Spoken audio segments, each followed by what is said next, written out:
اعوذ باللہ من الشیطان الرجیم بسم اللہ الرحمن الرحیم وهل أتاك حديث موسى إذ رأى نارا فقال لأهلهم كثوا إني آنست نارا لعلي آتيكم منها بقبس أو أجد على النار هدى فلما أتاها نودي يا موسى إني أنا ربك فاخلع عليك إنك بالوادي المقدس طوى وأنا اخترتك فاستمع لما يوحى إنني أنا الله لا إله إلا أنا فاعبدني وأقم الصلاة لذكري إن الساعة آتية أكاد أخفيها لتجزى كل نفس بما تسعى فلا يصدنك عنها من لا يؤمن بها واتبع هواه فتردى صدق الله مولانا العظيم الصلاة والسلام عليك يا سيدي يا رسول الله الصلاة والسلام عليك يا سيدي يا حبيب الله الصلاة والسلام عليك يا سيدي يا شفيع المذنبين وعلى آلك وأصحابك يا سيدي يا رحمة للعالمين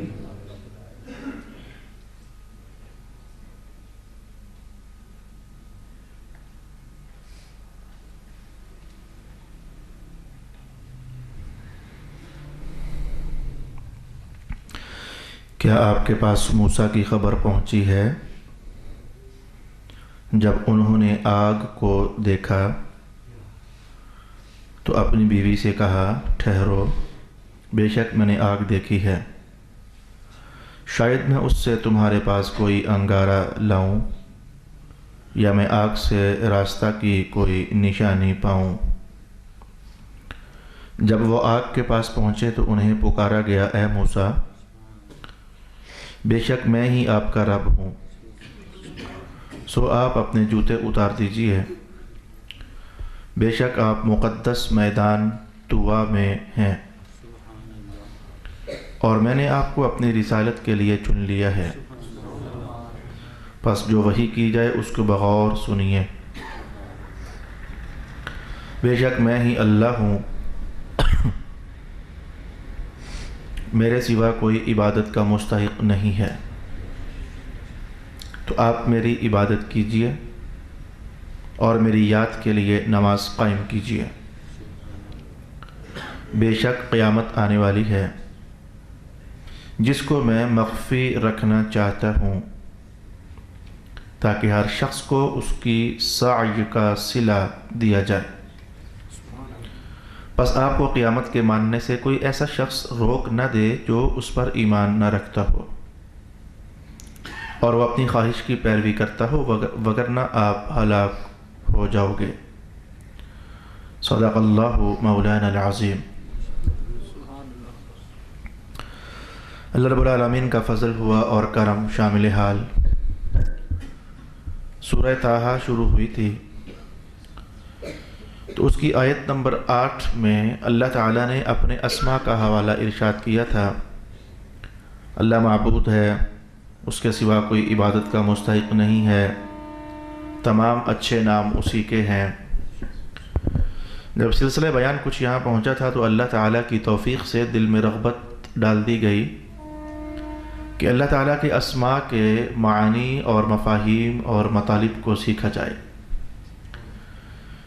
مجھ جیسے کم علم کے لیے اللہ تعالیٰ کے اسماء کی بحث کرنا اور بتانا اور آپ کے سامنے بیان کرنا اچھا خاصا مشکل تھا۔ اللہ ہی نے کرم کیا، اسی نے رغبت ڈالی، اسی نے توفیق دے دی، اسی نے زبان کو قوت گویائی عطا فرما دی، اسی نے ذہن کو کھول دیا، اسی نے الفاظ زبان پر جاری کر دیے۔ یہ سارا اس کا کرم تھا۔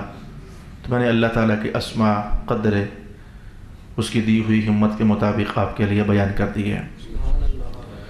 پھر سے اب اللہ کی توفیق سے ہم سورہ طٰہٰ کے مضامین آگے سیکھنے کے لیے سفر طے کرنے لگے ہیں، تو رب کائنات نے ارشاد کیا کہ ہمارے نبی پاک آپ کے پاس حضرت موسیٰ کی خبر نہیں پہنچی؟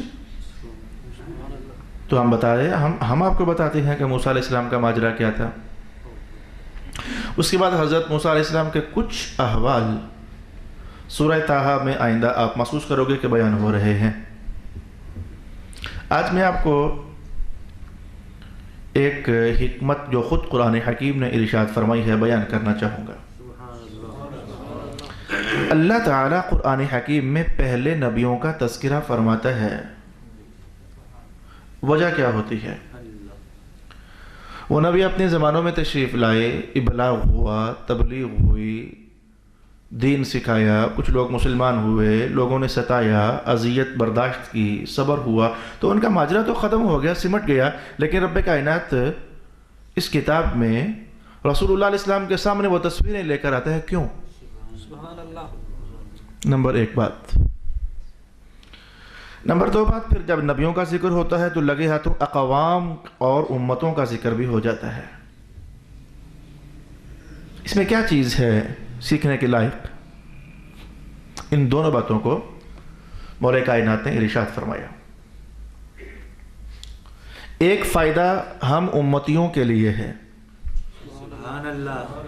اور ایک فائدہ اس کا تعلق رسول پاک علیہ السلام کی ذات کے ساتھ ہے۔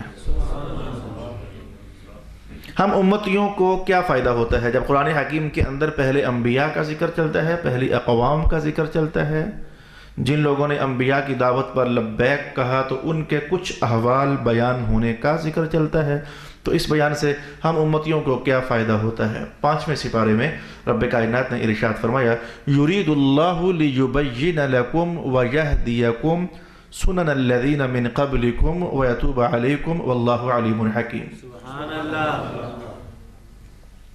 اللہ تعالیٰ چاہتا ہے کہ پہلے لوگوں کا ذکر تمہارے سامنے کیا جائے، تمہیں ہدایت نصیب ہو جائے، یعنی یہ پڑھ کر کہ ان میں سے جو مانے تو اللہ نے ان کی جھولیاں اپنے نور سے کیسے بھر دیں، کیسے ان پر کرم برس گیا، اور جن لوگوں نے نافرمانی کی، رسولوں کی اتباع نہ کی، ان پر اللہ کا عذاب کیسے برس گیا، ان کی بستیوں کو اٹھا کر زمین پر پٹخ دیا گیا۔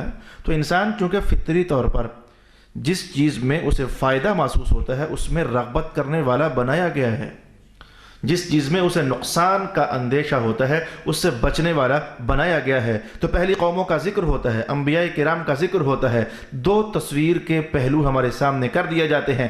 ماننے والوں کے لیے اللہ کے یہ انعامات ہیں، نافرمانی کرنے والوں کے لیے یہ نقصانات ہیں۔ تو جس انسان کو اللہ نے طبع سلیم عطا فرمائی ہوتی ہے تو وہ اپنے فائدوں کو دیکھتا ہے کہ نبیوں کے پیچھے پیچھے پیچھے پیچھے پیچھے چلتے چلے جاؤ تو اللہ کیا نصیب کرتا ہے، نبیوں سے کٹ کٹ کٹ کٹ ہٹ کر چلو تو کیا نقصانات ہو جاتے ہیں، تو اللہ کرتا ہے اس کے لیے ہدایت کا سامان پیدا ہو جاتا ہے۔ لیہدیکم، قرآن پاک نے یہی بیان کیا، لیہدیکم، اور اس بات کو تو باقاعدہ مثالیں دے دے کر بیان کیا جاتا ہے۔ سورۃ ملک کے الفاظ رب کائنات نے ارشاد کیا، افمن یمشی مکبا علی وجہہ اہدی ام من یمشی سویا علی صراط مستقیم۔ رب کائنات نے دو انسانوں کی مثالیں سامنے کی، فرمایا کہ ایک بندہ وہ ہے جو مکبن ہے، الٹا ہو کر چل رہا ہے، سر اس کا نیچے ہے، ٹانگیں اس کے اوپر ہیں، ایسے میں وہ چل رہا ہے۔ ایک وہ ہے جو سویین ہے، سیدھا چل رہا ہے اور راستہ بھی اس کا سیدھا ہے، اس پر چل رہا ہے۔ تو بتاؤ کہ بھلا ان دونوں میں سے ہدایت والا کون ہوگا، منزل پر کون پہنچے گا، فوائد کون کمائے گا، نتیجہ خیز زندگی کس کی ہوگی؟ تو انسان کا فوری فیصلہ یہ ہے جو سیدھا چلے گا، ظاہر ہے جو سیدھا چلتا ہے دور تک دیکھتا ہے، منزل کو دیکھتا ہے، اچھا برا اس کی نظروں میں ہوتا ہے، سنبھل کر چل کر منزل پر پہنچ جاتا ہے۔ اور جو الٹا ہو کر چلتا ہے، ایک بات تو یہ ہے وہ دور تک دیکھ نہیں سکتا، دوسری بات یہ ہے اس کو اچھا اور برا نظر نہیں آتا، آنکھ اس کی نیچے جو ہوتی ہے، تیسری بات یہ ہے کہ اس کے لیے چلنا دشوار ہو جاتا ہے، وہ زیادہ لانگ ٹائم سفر طے نہیں کر سکتا۔ تو انسانی ذہن اسے ہر شے الٹی الٹی نظر آتی ہے، تو انسانی ذہن کا فیصلہ فوراً یہ ہے جو سیدھا چلتا ہے وہ زیادہ کامیاب ہے، وہ زیادہ ہدایت یافتہ ہے۔ تو سورۃ ملک کے ان کلمات نے سمجھایا اصل میں یہ کہ جو نبیوں سے کٹ کر چلنے والا ہے وہ ایسے ہی ہے جیسے الٹا ہو کر چلنے والا ہے، اور جو نبیوں کے پیچھے پیچھے چلنے والا ہے وہ ایسے ہے جیسے کہ سیدھا ہو کر چلنے والا ہے۔ تو آپ نے محسوس کیا پہلی اقوام کا ذکر، انبیاء کرام کا ذکر ایک فائدہ ہمیں دینے کے لیے ہوتا ہے، پاکیزہ لوگوں کا ذکر ہدایت کا سامان بن جاتا ہے، لیہدیکم، تمہیں اللہ ہدایت عطا فرما دے۔ اور ایک فائدے کا تعلق رسول اللہ علیہ السلام کی ذات اطہر سے ہوتا ہے، وہ کیا ہے؟ ایک آیت ہے، آپ کے سامنے پڑھنا چاہتا ہوں۔ تو جب میں نے وہ آیت پڑھنا چاہی تو میری مجبوری بن گئی کہ ایک اور آیت ہے، اس آیت کو تلاوت کرنے کے بعد فتنہ ڈالا جاتا ہے، تو میں ذرا وہ بھی آپ کے سامنے تلاوت کر دوں، دونوں کی تلاوت کرتا ہوں اور پھر بتاؤں گا اس آیت کو پڑھ کر پبلک میں فتنہ ڈالا جاتا ہے، اور اس آیت کے اندر اللہ تعالیٰ نے اس فتنے کا سر کاٹ کر جیسے وہ پھینک دیا ہے۔ ارشاد گرامی ہوا وَكُلًّا نَقُصُّ عَلَيْكَ مِنْ أَنْبَاءِ الرُّسُلِ مَا نُثَبِّتُ بِهِ فُؤَادَكَ۔ اس کا ترجمہ کیا ہے؟ سن لیجئے۔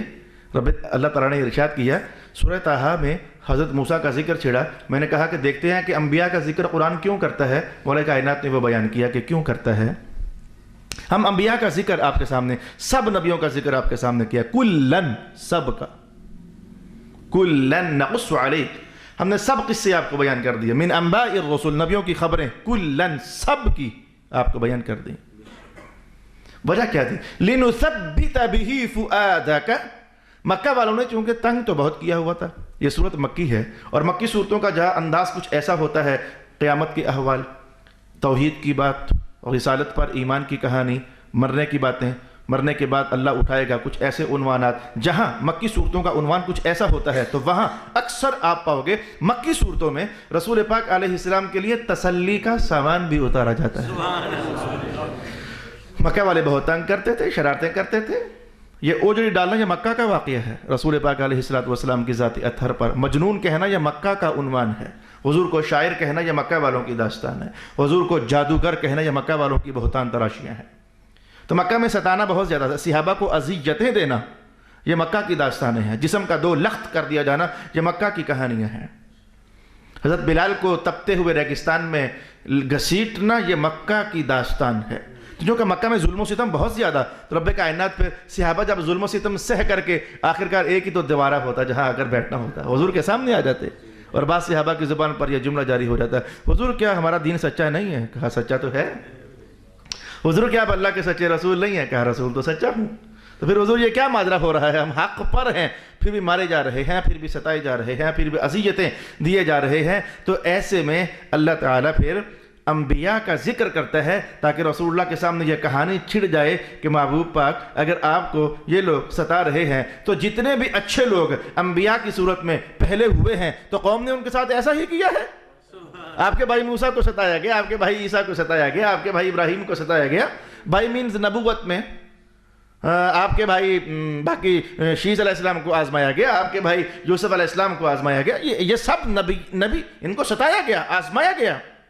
وہ صبر کرتے تھے تو کسی اور کی داستان غم سن کر کے بندے کو اپنے غم ہلکے لگنے لگ جاتے ہیں۔ تو رسول اللہ کے لیے تسلی، محبوب غم نہ کریں، یہ نظام اچھوں کے ساتھ ایسا ہوا ہی کرتا ہے، انہیں کسی نہ کسی اینگل سے تنگ کیا ہی جاتا ہے۔ سب سے اچھے نبی ہوتے ہیں تو انہیں تنگ کرنے والے بھی سارے شیطان اکٹھے ہو جاتے ہیں۔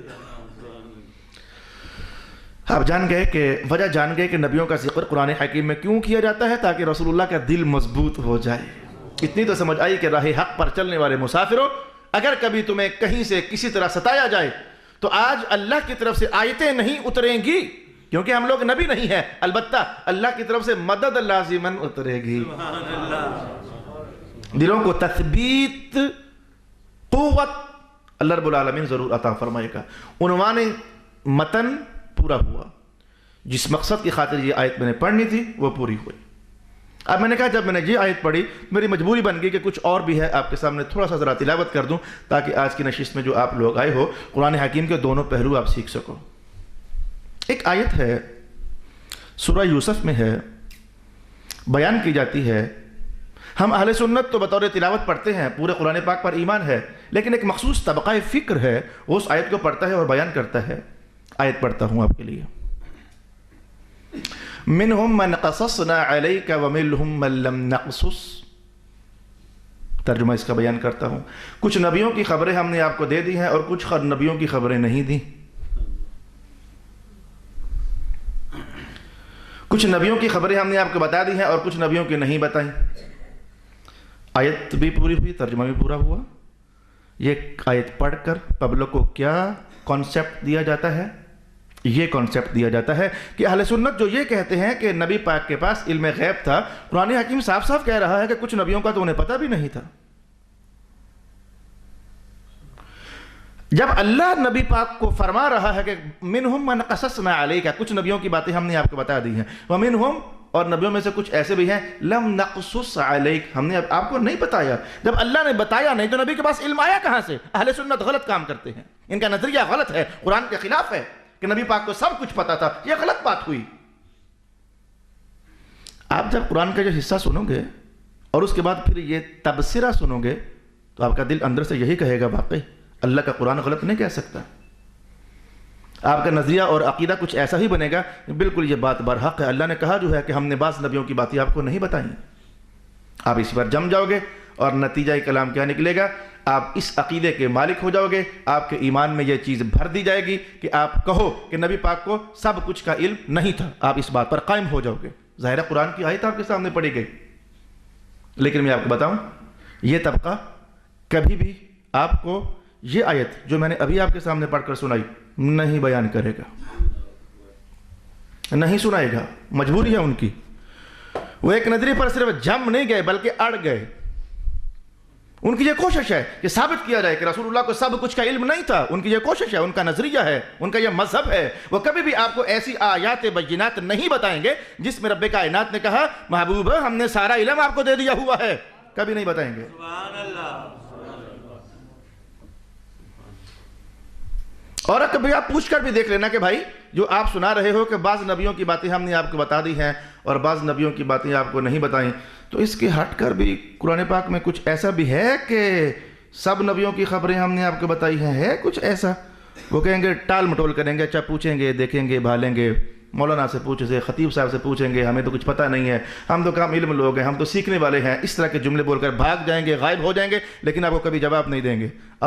اللہ پاک نے یہ کرم اہل سنت پر کیا ہے، سبحان اللہ۔ قرآن حکیم کی ہر آیت پر ایمان لاتے ہیں۔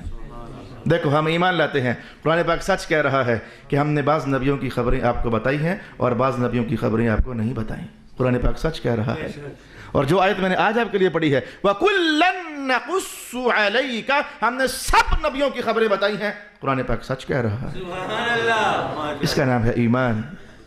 وہ بھی قرآن حکیم سچ کہہ رہا ہے، یہ بھی قرآن حکیم سچ کہہ رہا ہے۔ اب آپ کا حق بنتا ہے مولانا یہ دونوں باتیں سچی کیسے ہو سکتی ہیں؟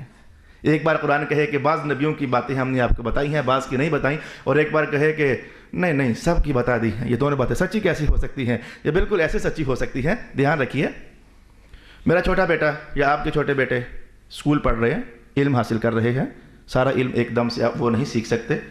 اگر آج اپنے بیٹے کے بارے میں آپ کہو میرا بیٹا 5ویں کلاس میں پڑھتا ہے، میٹرک میں نہیں پڑھتا، اس نے 6ٹھی کلاس نہیں پڑھی، 5 پڑھی ہے، 6ٹھی نہیں پڑھی، آپ سچ ہی تو کہہ رہے ہو۔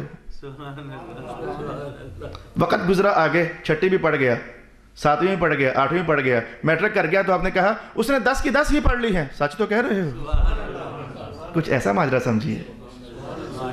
جب رب کائنات نے یہ بیان دیا بعض نبیوں کی خبریں ہم نے بتا دی ہیں، بعض کی نہیں بتائیں، آپ کو پتہ ہے قرآن سارا ایک دم سے نازل نہیں ہوا، آہستہ آہستہ نازل ہو رہا تھا۔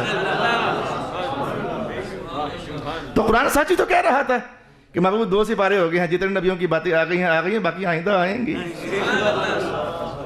10 سپارے ہو گئے ہیں، جو نبیوں کی باتیں آ گئی باقی آئندہ آئیں گی، تو سچ ہی تو کہہ رہا ہے۔ پھر کرتے کرتے کچھ باتیں قرآن حکیم میں اتار دی گئیں، کچھ باتیں رسول اللہ کے دل پاک میں اتار دی گئیں۔ پھر ایک زمانہ آ گیا جب 1,24,000 پیغمبروں کا علم رسول اللہ کو دے دیا گیا، تو قرآن کا یہ حصہ بطور مہر بن کر آ گیا۔ محمد پیارے، وہ جو ہم نے کہا تھا کہ بعض نبیوں کی باتیں آپ کو نہیں بتائی گئی ہیں، وہ وقت گزر گیا جب ایسی بات تھی، سبحان اللہ۔ وہ وقت گزر گیا جب ایسی بات تھی۔ نعرہ رسالت، نعرہ رسالت، نعرہ حیدر۔ وہ وقت گزر گیا جب ایسی بات تھی، اب وقت یہ ہے کہ جو بھی نہیں بتایا تھا ہم نے سارا بتا دیا ہوا ہے آپ کو۔ یہ ہے اہل سنت کی امانت داریاں، ساری بات کریں، وہ بھی قرآن کا حصہ ہے، اسے سمجھیں، صحیح سمجھیں، یہ بھی قرآن کا حصہ ہے، اسے بھی امانت داری سے بیان کریں۔ تو یہ ایک آیت تھی، میری مجبوری بن گئی جب میں نے یہ کہا وَكُلًّا نَقُصُّ عَلَيْكَ، لگے ہاتھوں گلیوں محلوں میں ایک فتنہ دوڑ رہا ہے، چل نہیں رہا، دوڑ رہا ہے، رسول اللہ کے علوم کو کلوز کرنے کی کوشش کی جا رہی ہے، لوگوں کو سمجھایا جا رہا ہے کہ مصطفیٰ پاک کے پاس کچھ علم، انہیں تو دیوار کے اس پار کا بھی پتہ نہیں تھا، دھیان رکھنا کہیں کافر نہ ہو جانا، یہ باتیں، یہ عقیدے، یہ آئیڈیالوجیز مسلمانوں میں بانٹی جا رہی ہیں، بدو بدی زبردستی ان کی جھولیوں میں ڈالی جا رہی ہے۔ اعوذ باللہ من الشیطان الرجیم، جس کا نام محمد ہے، رب کائنات نے کبھی تو یوں کہا کُلًّا نَقُصُّ عَلَيْكَ، سب نبیوں کا علم آپ کو دے دیا گیا، کبھی یوں کہا وَعَلَّمَكَ مَا لَمْ تَكُنْ تَعْلَمْ، جو بھی علم بنتا تھا اور آپ نہیں جانتے تھے ہم نے آپ کو وہ سارا سکھا دیا۔ ارشاد گرامی ہوا حل اتاک حدیث موسیٰ، پیارے حبیب موسیٰ علیہ السلام کی بات پہنچی ہے کہ نہیں پہنچی؟ حالانکہ اللہ کو سارا پتہ ہے پہنچی ہے کہ نہیں پہنچی، کیا سٹائل ہے، یہ محبت کی باتیں ہوتی ہیں، انداز محبت کے ہوتے ہیں۔ محمد پیارے کافی ساری نبیوں کی باتیں پہنچا دی ہیں، موسیٰ کی بات پہنچی ہے کہ نہیں پہنچی؟ چلیے ہم آپ کو بتاتے ہیں۔ حالانکہ اللہ کو پتہ ہے، لیکن سوالیہ انداز میں بڑے راز ہوتے ہیں، سوال کرنے میں بھی بڑے راز ہوتے ہیں، بڑی حکمتیں ہوتی ہیں۔ جب اللہ تعالیٰ سوال کرتا ہے نا، اللہ تعالیٰ سوال کرتا ہے تو 5 باتیں تو کم از کم محدثین نے بیان کی، اور اللہ کے فضل سے میں نے اپنے سب سٹوڈنٹس کو دورہ حدیث میں پڑھائیں۔ اللہ جب سوال کرتا ہے تو 5 حکمتوں میں سے کوئی نہ کوئی ہوتی ہے وہاں۔ کبھی بیان عظمت کے لیے، کبھی شان و شوکت بلند کرنے کے لیے، کبھی کہوں اسے دکھاؤں اسے، اس لیے بہت ساری حکمتیں ہیں۔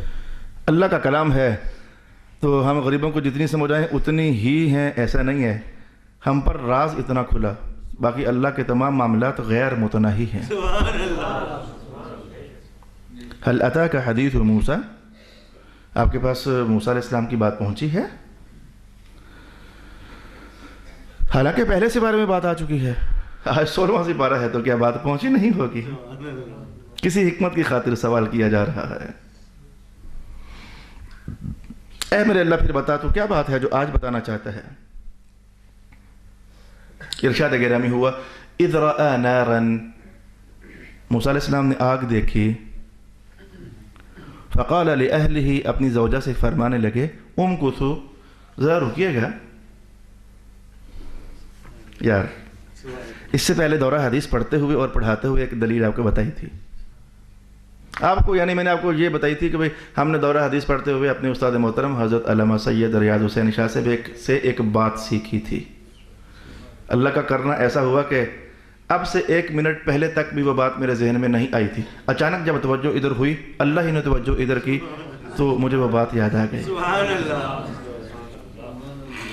بتاتا ہوں بات کیا ہے، اور آج میرے ساتھ لطیفہ بھی ہوا، بتا دیتا ہوں، فائدے کی بات میں کوئی ایسا حرج نہیں۔ رسول پاک علیہ السلام پر جب پہلی بار وحی نازل ہوئی تو وحی کا نور لے کر آپ غار حرا سے نیچے اترے، سیدھے گھر حضرت خدیجہ کے پاس۔ تو آپ نے یہ جملہ ارشاد فرمایا زملونی، اے خدیجہ آپ مجھے چادر پہنا دیں، اور کوئی بحث نہیں، صرف اتنی بحث۔ جملہ بنتا یہ تھا زملینی، تو ایک عورت مجھے چادر پہنا دے، آپ نے کہا زملونی، جمع کا صیغہ استعمال کیا، آپ ذرا مجھے چادر پہنائیں نا، جمع کا صیغہ استعمال کیا۔ جمع کا صیغہ مفرد کے مقام پر استعمال کرنا، اس کی بہت ساری وجوہات ہوتی ہیں، ان میں سے ایک وجہ عظمت شان کو واضح کرنا ہوتا ہے۔ اس کی مثال کیا ہے؟ رب کائنات نے کہا هو اللہ احد، وہ اللہ ایک ہی ہے، خود کہا، اور پھر کبھی اپنی شانوں کو خوب کھولنے کے لیے سٹائل تبدیل کرتے ہوئے کہا انا نحن نزلنا، ہم نے، اور ہم تو جمع کا صیغہ ہے، یہ نہ کہا میں نے کہا نہیں، ہم نے۔ ائمہ تفسیر نے کہا کہ اللہ نے اپنی شان و عظمت کے مزید بیان کے لیے کہ اللہ اکیلا، ایک جملہ کہنے والا ہوں، تم سب مل کر بھی جو نہ کر سکو وہ اکیلا کر سکتا ہے، تو وہ اکیلا ہو کر پھر وہ کہے کہ میں ہم ہوتے ہیں، اس کی شان ہے۔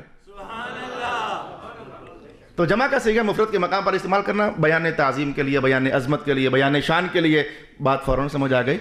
تو مقام مفرد کا تھا، اے خدیجہ تو مجھے چادر پہنا دے. کہا نہیں آپ مجھے چادر پہنا دو. زملونی جمع کا صیغہ. استاد محترم فرمانے لگے کہ کوئی حرج تو نہیں ہے اگر بندہ اپنی بیوی کو عزت دے دے؟ کہ بیوی کو عزت دینا کوئی بری بات تو نہیں ہے، اگر اس کو ادب سے بول لیا جائے تو کوئی گندا کام تو نہیں ہے. یعنی یہاں سے یہ استدلال کیا آپ نے. بیوی میں آخر انسان ہے، کسی کی بیٹیاں ہیں، کسی کی بہن ہے، تو کسی کی بیٹی اور بہن کو آپ عزت سے بلا لو تو کہ آپ کی شخصیت میں فرق تو نہیں پڑتا. اگر پڑتا ہوتا تو کم از کم رسول اللہ پھر نہ فرماتے، جمع کا صیغہ استعمال نہ کرتے، عزت کا صیغہ استعمال نہ کرتے، ادب کا صیغہ استعمال نہ کرتے. تو بیویاں قابل عزت مخلوق ہیں، قابل نفرت مخلوق نہیں ہے کہ ان کو ہمیشہ دھکے ہی دے کر رکھو. کچھ ایسا نہیں ہے. یہ لیکچر آپ دے رہے تھے تو میں نے کہا کہ یار یہ بات صرف میرے حضور پاک علیہ السلام ہی نے تو نہیں فرمائی. موسیٰ علیہ السلام بیوی سے کہہ رہے ہیں آپ ذرا یہاں رکو تو میں ادھر جا رہا ہوں، مجھے آگ نظر آئی ہے. جملہ بنتا یہ تھا کسی اے میرے بیوی تو ذرا یہاں رکنا. ترجمہ پھر یہ بنتا کسی تو ذرا یہاں رکنا، میں ذرا وہاں سے آگ لے کے آتا ہوں. کہا نہیں کسو جناب آپ ذرا یہاں رکے میں ابھی آتا ہوں. سبحان اللہ. عزت کا صیغہ استعمال کر دیا. تو میں نے کہا کہ میں نے اپنی آج پٹائی کی. پٹائی یہ کہ وہ اہلیہ بیمار تھی تو میں نے کہا اگر کھاؤ گی تو دوائی دے دوں لا کر، میڈیسن لا دوں. عورتیں دوائی ذرا کھانے میں کنجوسی ہی کرتی ہیں اور سب گھروں کا حال یہ ہے دوائی نہیں کھانی. میں نے کہا پسند کرو تو دوائی لا دوں. تو کہنے لگے نہیں. میں نے کہا چلیں ٹھیک ہے. پھر مجھے فوراً خیال آ گیا بیویوں کی تو عزت کرنی چاہیے. میں نے خفیہ دوائی منگوا کر کہا آپ کھائیں تاکہ مجھے اللہ پاک کا حکم دیا کہ اگر بیوی کو عزت دے دی جائے تو کوئی گناہ تو نہیں ہوگا، کوئی بری بات تو نہیں ہے. ارشاد گرامی ہوا اذ رأى نارا فقال لأهلهم كثوا. میں نے آپ کو خانگی زندگی کا ایک خوبصورت اصول نبیوں کی سیرت سے نکال کر بتایا. کوئی بات نہیں یار، کسی کی بیٹی کو عزت دے دو تو کوئی بری بات نہیں ہے. وہ آپ کا جیون ساتھی ہے، آخر اس نے اپنی زندگی کی خوشیاں غمیاں آپ کے ساتھ کر دیا تو کیا فرق پڑتا ہے. حالانکہ آپ چاہتے خود یہ ہو کہ ہماری بیٹی اور بہن جس گھر میں جائے تو اس کو عزت ملے. آپ چاہتے یہ ہو کہ اگر کسی اور کی بیٹی آپ کے گھر آ گئی ہے تو اسے بھی عزت دو. خیر یہ حقوق تو بیان ہو چکے، بیویوں کے حقوق، خامندوں کے حقوق، وہ کافی ڈیٹیل سے بیان ہو چکے. جمعہ کی نشستوں میں ہم آگے بڑھ جانا چاہیں گے. یہ اچانک واردات ہوئی میرے ذہن پر تو میں نے کہا میں آپ سے شیئر کر لیتا ہوں. قرآن سیکھنے کے لیے تو ہم بیٹھے ہوئے ہیں یہاں. فَإِنِّي آنَسْتُ نَارًا. میں نے آگ دیکھی ہے. لَعَلِّي آتِيكُم مِّنْهَا بِقَبَسٍ. مجھے لگتا ہے کہ میں وہاں سے کچھ آگ لے کر آتا ہوں آپ کے پاس. او اجد علی النار ہدی. یا پھر کوئی راستہ آگ کی روشنی میں پاتا ہوں. کیا ماجرا تھا یہ جو رب کائنات نے کہا آپ کو موسیٰ کی خبر پہنچی ہے، آئے ہم آپ کو بتاتے ہیں. پھر کہا آگ دیکھی، اہلیہ کو روکا، تشریف لے گئے، کہا میں آگ لے کر آتا ہوں. اس میں کچھ بات ہے، آئے ہم سیکھتے ہیں. 20واں سپارہ سورۃ القصص. حضرت موسیٰ علیہ السلام نے شادی کی حضرت شعیب پیغمبر علیہ السلام کی صاحبزادی سے. 10 سال تک شعیب پیغمبر علیہ السلام کے پاس رہے، ان کی خدمت گزاری کی. یہ 20واں سپارہ ہے. اس کے بعد اللہ کا حکم ہوا، مصر کی طرف روانہ ہوئے. اہلیہ کو ساتھ لیا. ایک گدھا تھا ساتھ جس پر سواری ہوئی. ایک لاٹھی تھی جو حضرت شعیب علیہ السلام نے دی تھی، یہ ساتھ رکھ لیں کام آئے گی. عصا.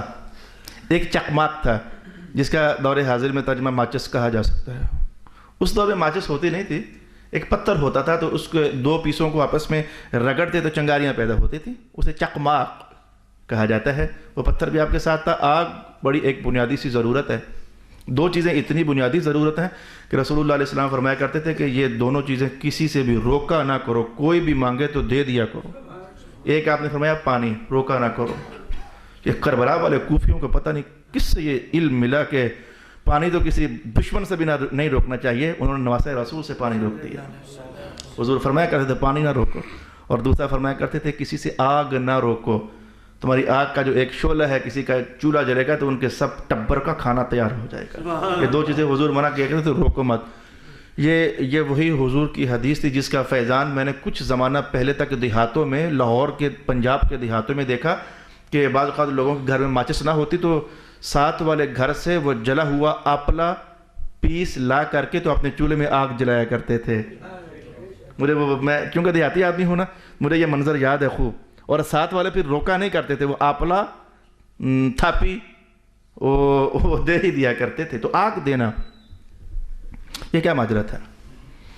تو تشریف لے کر جا رہے تھے، برفانی رات ہوتی، سردیوں کی رات تھی، اتفاق سے اب بھی آج بھی سردیوں ہی کی رات ہے. تو راستے میں جہاں رات پڑ جاتی تو پھر وہ آگ جلاتے چکماک کے ساتھ، اور پھر روشنی اور سیک تپش حاصل کرتے. تو ایسے اللہ کرتا رات گزر جاتی. مدین سے لے کر مصر تک کا سفر کئی راتوں اور کئی دنوں کا بنتا تھا. آج اللہ رب العالمین نے اپنی قدرت کا ایک شاہکار دکھانا تھا، اپنی عطاؤں کا ایک جلوہ ظاہر کرنا تھا. تو پتہ ہے کیا ہوا؟ موسیٰ علیہ السلام جس سیدھے راستے پر مصر کی طرف بڑھ رہے تھے وہ سیدھا راستہ تھا. تو اللہ کی طرف سے ذہن میں ڈال دیا گیا کہ راستہ ادھر ہے. تو سیدھا راستہ چھوڑ کر موسیٰ علیہ السلام کسی اور راستے پر چلے گئے.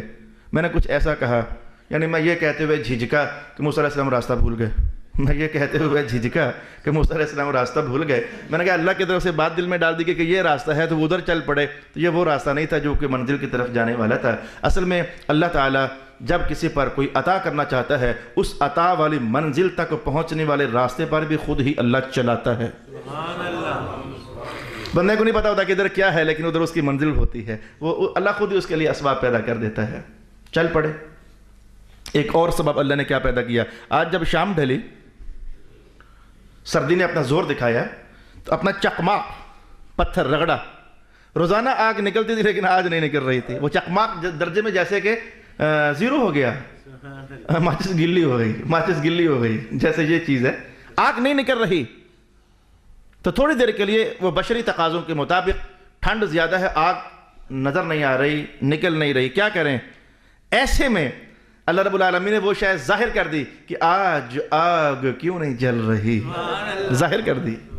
اور آج ہم نے آپ کو اس مین شاہراہ سے، راستے سے ہٹا کر جو ادھر چلایا ہے. تو راز کیا ہے؟ وہ سامنے ایک درخت تھا وادی طویٰ میں، اس درخت میں سے آگ اللہ رب العالمین نے نکال دی. موسیٰ علیہ السلام کی نظر پڑی تو اس آگ کو دیکھ کر آپ نے کہا انی آنست نارا، شکر ہے آگ وہ سامنے ہے. آنست، وہ سامنے بالکل واضح وہ آگ ہے. آنست، انسان، انس، انسان، آنست، انسان. آج بھی ہم سبق پڑھ رہے تھے تو میں نے کہا عربی کی کیا شان ہے یار. جس طرح کا معنی ہوتا ہے لفظ اسی طرح کا استعمال ہوتا ہے. یہ ہماری اردو کی شان نہیں ہے، عربی کی شان یہ ہے. میں نے بچوں سے کہا کہ دیکھو یہ سونے کو، گولڈ کو عربی زبان میں ذہب کہتے ہیں. ذہب یہ عرب لوگ جانتے ہیں، یا جو عربوں میں یہاں رہ کر آئے ہیں تو گولڈ کو ذہب کہتے ہیں. اس پر ائمہ لغت نے کہا گولڈ کو ذہب اس لیے کہتے ہیں کہ ذہب کا معنی ہوتا ہے چلا جانا، ذہب یذهب، چلا گیا. تو یہ جو دولتیں ہوتی ہیں نا یہ رہتی نہیں ہے، یہ چلی جاتی ہیں، اس لیے سونے کو گولڈ کو ذہب کہہ دیا گیا. اب یہ دیکھو یہ کیا عجب ہے. وہ جو ایک بیسک سا معنی ہوتا ہے تو لفظوں کے انتخاب میں وہ چاشنی اللہ بھر دیتا ہے. میں اس کی اور مثال پیش کرتا ہوں. انسان، جن. آنستو، میں نے وہ واضح طور پر آگ دیکھی. انسان اور جن میں سے دکھتا کون ہے؟ انسان. تو واضح دکھنے والی چیز کو انسان کہتے ہیں. تو ہمیں کہا ہے اس لیے کہ یہ انسان ہے کیونکہ یہ دکھتے ہیں. جن، جو شے نہ دکھے اسے جن کہتے ہیں. تو نام ہی جن، اصل میں جن کہتے ہیں مجنہ. مجنہ یہ تلوار بازی کا زمانہ ہو تو لڑائی ہو جائے، جہاد، تو دشمن تلوار مارے تو آگے ایک ڈھال ہوتی تھی وہ تنگاری جیسی.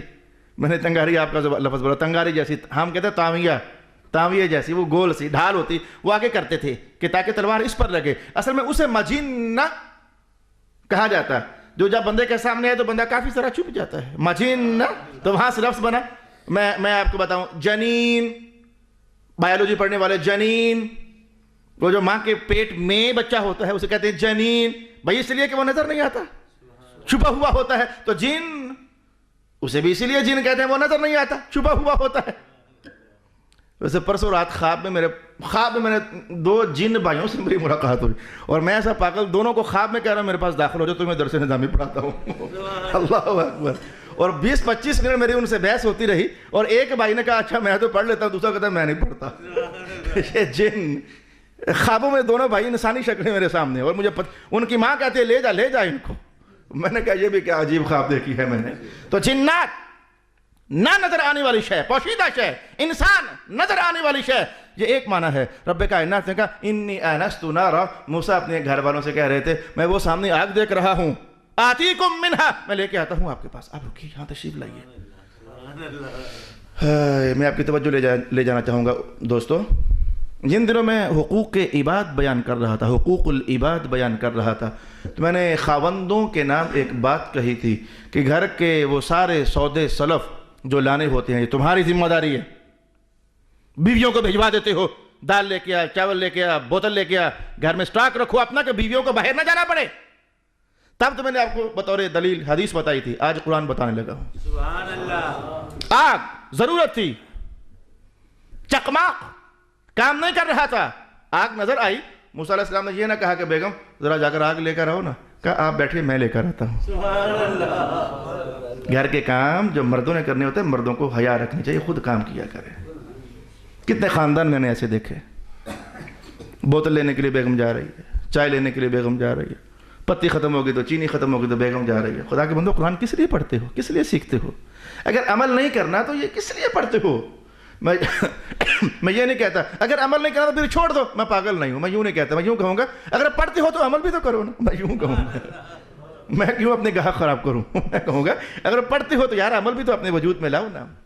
گھروں کے بیویوں کو وہی کام بتاؤ جو ان کے ذاتی ہوتے ہیں، گھروں والے ہوتے ہیں۔ ارشاد گرامی ہوا کہ انی آتیکم لعلی آتیکم منہا بقبس، میں وہ آگ لے کر آتا ہوں، وہ سامنے آگ جل رہی ہے، او اجد علی النار ہدا۔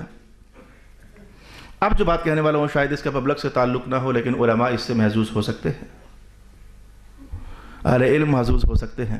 کہا لعلی، شاید میں آگ لے کر آؤں۔ یہ جو شاید ہے نا، شاید آپ کو پتہ ہے اس میں یقین نہیں ہے، شاید میں آگ لے کر آؤں، وجہ کیا تھی؟ آپ نے یہ کہا کہ میں آگ لے کر آتا ہوں، کہا نہیں شاید میں آگ لے کر آؤں۔ یہ جو شاید ہے اس میں ایک نبوی داستان ہے، نبوی داستان ہے۔ نبی کبھی بھی ایسا وعدہ کرتا ہی نہیں جو نبھا نہ سکے، نبی وہی وعدہ کرتا ہے جو نبھانا ہوتا ہے۔ سبحان اللہ۔ چونکہ اللہ کے نبی تھے اور اتنا ہے پتہ کہ نبیوں کے ساتھ اللہ تعالیٰ قدرت کے رنگ برنگے کرشمے دکھاتا رہتا ہے۔ سبحان اللہ۔ آج ہمیں راستہ کوئی تھا چلا کے ادھر دیا، سبحان اللہ۔ ہماری ماچس سے روزانہ آگ نکلتی، آج نکل نہیں رہی، تو آج سارے معاملات معمول سے ہٹ کر ہو رہے ہیں۔ سبحان اللہ۔ تو ایسا نہ ہو کہ دکھنے میں آگ ہے لیکن اندر کھاتے کوئی راز ہو۔ تو یہ نہ کہا کہ میں لے کے آتا ہوں آگ، کہا نہیں نہیں پہلے مجھے جانے دے، پھر میں دیکھتا ہوں اگر تو واقعی آگ ہوئی تو پھر لے آؤں گا، لعلی شاید میں آگ لے آؤں، اگر تو ہوئی آگ ہمارے مقصد کی پھر تو لے آتا ہوں، اگر ماجرا کوئی اور ہو تو پھر آگ کیا کہ نہیں۔ یہ بہت قرآن پاک کے لفظ میں کچھ ہوتا تو ہے نا، جو انتخاب ہو جاتا ہے کہ یہ لفظ یہاں ہونا چاہیے، کچھ ہوتا تو ہے نا۔ ارشاد ہوا لعلی آتیکم منہا بقبس۔ آپ نے اردو ادب پڑھنے والے کہیں نہ کہیں لفظ پڑھا ہوگا اقتباس، میں ڈاکٹر اقبال کا ایک اقتباس نقل کرنے لگا ہوں۔ اقتباس، یہ اسکولوں سے یا کالجز سے قریب فارغ ہونے والے بچے اسٹوڈنٹس، یہ لفظ کہیں نہ کہیں گونجا ہوا ہے ان کی تھیوری میں۔ اقتباس، یہ قبس بقبس، یہ قبس اصل میں یہ ہوتا ہے کہ دوسرے کی آگ سے تھوڑی سی آگ لینا تاکہ ادھر بھی روشنی ہو جائے۔ تو اقتباس جو ہوتا ہے وہ یہی شے ہوتی ہے کہ اصل میں یہ روشنی کسی اور کے قلم سے نکلی ہوئی ہے، کسی اور کی تحریر ہے، تو میں اس کی تحریر سے 1 2 4 5 جملے بطور اقتباس، بطور روشنی لینے کے لیے ادھر بھی ڈالنے لگا، مجھے اچھے لگے ہیں اس لیے۔ اقتباس اصل میں اس معنی میں استعمال ہوتا ہے۔ فلما اتاها نودی یا موسیٰ، موسیٰ علیہ السلام جب تشریف لائے آگ کے پاس تو آواز آئی یا موسیٰ،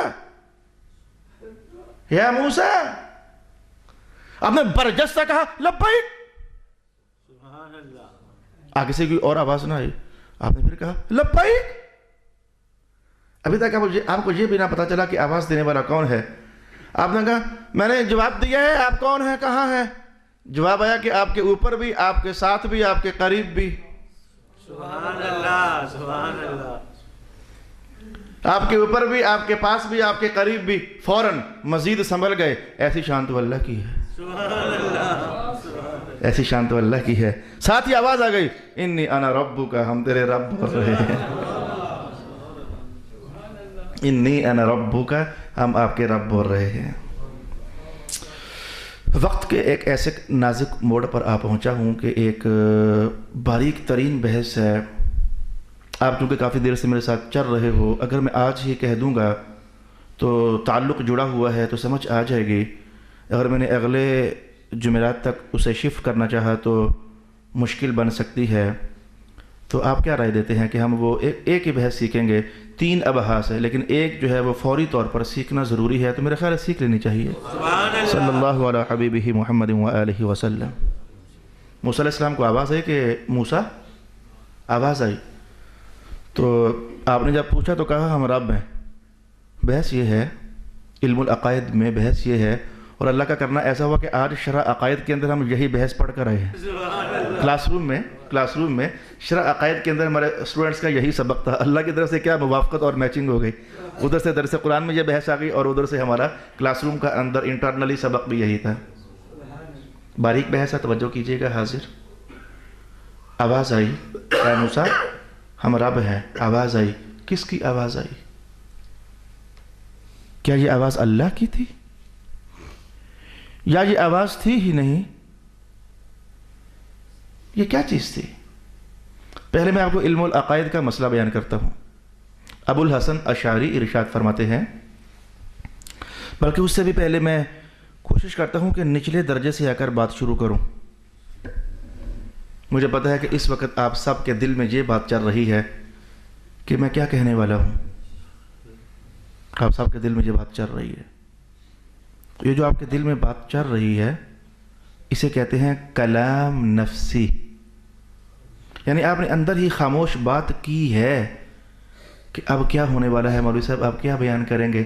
آپ کے دل میں یہ خاموش بات چل رہی ہے، اس میں لفظ نہیں ہے، خاموش بات چل رہی ہے.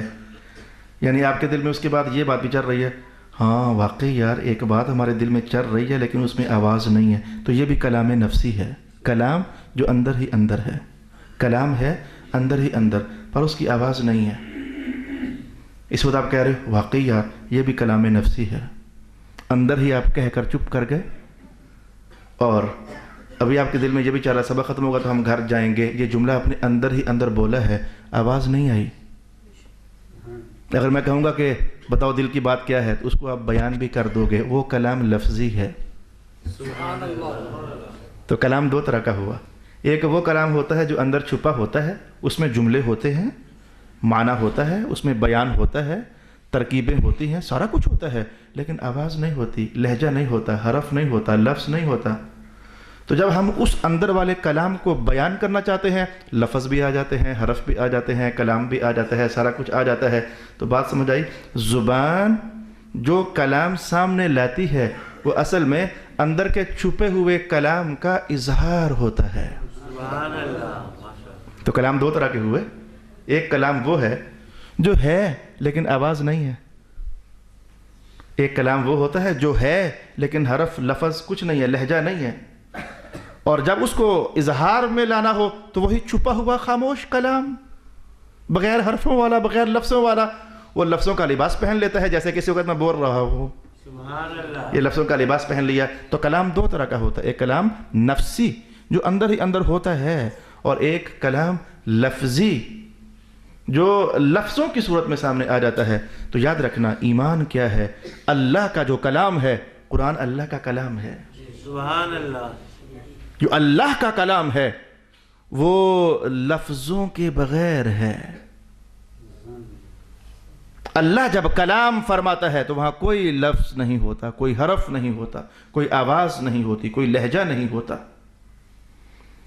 تو اس کو اللہ نے جو اپنا کلام تھا اس کا، جس میں آواز نہیں تھی، لہجہ نہیں تھا، حرف نہیں تھا، لفظ نہیں تھا، اس کو جب اس نے ظاہر کیا تو ہمارے سامنے یہ قرآن آ گیا جس میں لفظ بھی ہیں اور سب کچھ ہے. سبحان اللہ. تو یہ جو آج ہمارے سامنے تصویر ہے یہ کلام لفظی ہے. اس میں ہم لفظ پڑھتے ہیں، حرف ادا کرتے ہیں. جو اللہ کا جو کلام ہوتا ہے، جیسے کہ میں کلام کر رہا ہوں تو ایک تو وہ تھا جو میرے اندر تھا، ایک وہ تھا جو اس کو میں ظاہر کر رہا تھا. وہ جو اندر کا کلام ہوتا ہے جس میں ساری باتیں ہوتی ہیں اسے کہتے ہیں کلام نفسی. تو اللہ کا کلام وہ ہوتا ہے اصل میں. اللہ لفظوں سے پاک ہے، حرفوں سے پاک ہے. علم العقائد کا مشکل ترین مسئلہ. اللہ کرے اللہ ہی آپ کو سمجھ عطا فرما دے۔ تو اللہ کا جو کلام ہے، اللہ کلام جب کرتا ہے اس میں لفظ نہیں ہوتا، حرف نہیں ہوتا، لہجہ نہیں ہوتا، صوت نہیں ہوتی۔ کیا؟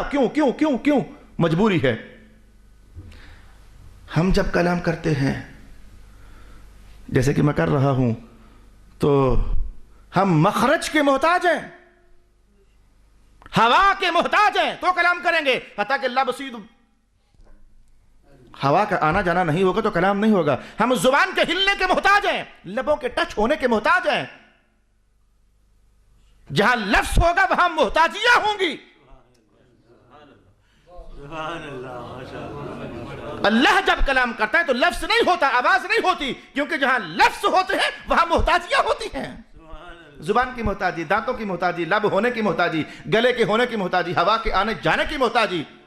اس لیے علم العقائد کا مسئلہ یہ ہے، اللہ کا کلام ہے بغیر لفظ کے، بغیر آواز کے، اس لیے کہ اگر ہم نے کہا ادھر لفظ ہے تو محتاجی لازم آئے گی۔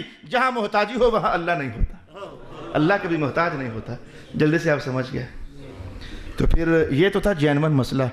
یہاں جو رب کائنات نے کہا کہ موسیٰ جب پہنچے تو آواز دی ہم تیرے رب ہیں، یہ کون سا کلام تھا؟ سبحان اللہ۔ یہ بحث کی ہے۔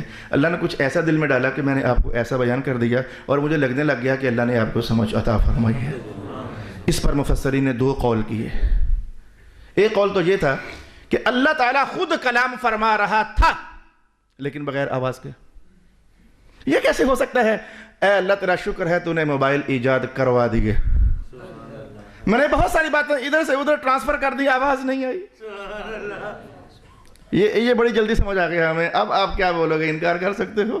سینکڑوں ٹاکنگز روزانہ ہوتی ہیں لیکن آواز نہیں ہوتی۔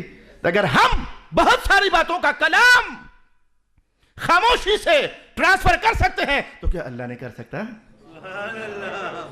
تمہارا یہ ہوا۔ تفسیر کا یہ پہلو ہے پرانا لیکن آج کے دور میں ترقی نے سمجھانا آسان کر دیا ہے۔ تمہارا یہ ہوا کہ اللہ نے کلام کیا، اس کلام میں آواز، اس کلام میں ندا تھی، اے موسیٰ ہم رب ہیں، یہ کلام ہوا لیکن بغیر آواز کے۔ اب آپ یہ نہیں کہہ سکتے بغیر آواز کے کلام کیسے ہو سکتا ہے؟ جیسے موبائل نے ٹرانسفر کر دیا، انسانی تخلیقات میں جیسے موبائل نے ٹرانسفر کر دیا تو اللہ نے جو کہنا تھا خاموش، وہ فیضان موسیٰ علیہ السلام کے دل میں ڈال دیا گیا۔ موسیٰ علیہ السلام محسوس کر رہے تھے مجھے کوئی آواز دے رہا ہے، مجھے کوئی ندا دے رہا ہے، یعنی خاموش ندا دے رہا ہے، اور محسوس کر رہے تھے اس ندا کے اندر یہ کہا جا رہا ہے ہم رب ہیں۔ ائمہ تفسیر کی ایک جماعت نے کہا کہ معنی یہاں یہ ہے وہ ندا تھی لیکن خاموش، کہا جا رہا تھا کہ ہم رب ہیں لیکن خاموش، کوئی لفظ نہیں، کوئی حرف نہیں۔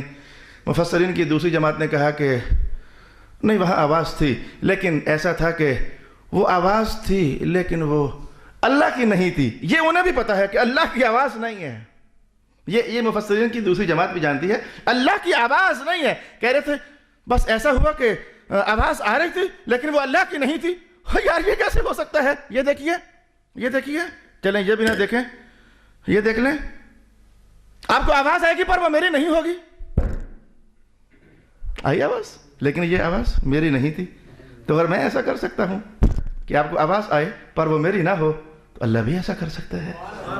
بلکہ میں نے غلط بولا کہ اللہ بھی ایسا کر سکتا ہے، اللہ تو بہت اچھا کر سکتا ہے۔ تو اللہ نے کوئی آواز پیدا فرمائی جس میں یہ کہا جا رہا تھا اے موسیٰ، کوئی آواز پیدا فرما دی جس میں سے یہ لفظ نکل رہے تھے انا ربک، ہم رب بول رہے ہیں۔ کلام کی باقی بحثیں اگلی نشست میں ہوں گی۔ صدق اللہ العظیم۔ ماشاءاللہ۔ بسم اللہ الرحمن الرحیم۔